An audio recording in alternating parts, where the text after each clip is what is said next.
अनुच्छेद मेरे जीवन का लक्ष्य। इसके संकेत बिंदु हैं लक्ष्य, जीवन में लक्ष्य की आवश्यकता, आपका लक्ष्य क्या है, लक्ष्य क्यों है और बनकर क्या करेंगे। तो देखिए, जीवन में निश्चित सफलता के लिए, अगर हम जीवन में कुछ प्राप्त करना चाहते हैं, सफल होना चाहते हैं, तो उसके लिए एक निश्चित लक्ष्य का होना भी अत्यंत आवश्यक है। जिस तरह निश्चित गंतव्य, निश्चित मतलब हमें पता है कि हमें इस रास्ते पर जाना है, तय किए बिना चलते रहने का कोई अर्थ नहीं रह जाता, उसी तरह लक्ष्य विहीन जीवन भी निरर्थक होता है। यानी लक्ष्य का होना जीवन में बहुत आवश्यक है। एक व्यक्ति को अपनी योग्यता एवं रुचि के अनुरूप अपने लक्ष्य का चयन करना चाहिए। और जहाँ तक मेरे जीवन के लक्ष्य की बात है, तो मुझे बचपन से ही पढ़ने लिखने का शौक़ रहा है, इसलिए मैं एक शिक्षक बनना चाहता हूँ। शिक्षा मनुष्य के व्यक्तित्व का विकास करती है और इस प्रक्रिया में शिक्षक की भूमिका सर्वाधिक महत्वपूर्ण होती है।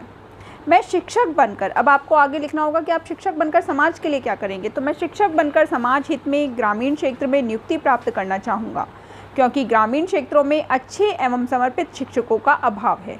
एक आदर्श शिक्षक के रूप में मैं धार्मिक कट्टरता, प्राइवेट ट्यूशन आदि से बचाने हेतु सभी छात्रों का उचित मार्गदर्शन करूँगा। मैं सही समय पर विद्यालय जाऊँगा और अपना कार्य पूर्ण ईमानदारी से करूँगा।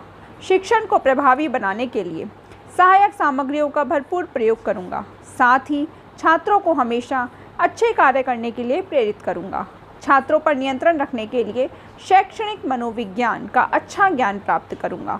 मुझे आज के समाज की आवश्यकताओं का ज्ञान है, इसलिए मैं इस उद्देश्य की पूर्ति हेतु छात्रों को उनके नैतिक कर्तव्यों का ज्ञान कराऊंगा। अतः मेरे जीवन का लक्ष्य होगा आदर्श शिक्षक बनकर समाज की सेवा करना तथा देश के विकास में योगदान देना। इस प्रकार आप मेरे जीवन का लक्ष्य पर अनुच्छेद लिख सकते हैं।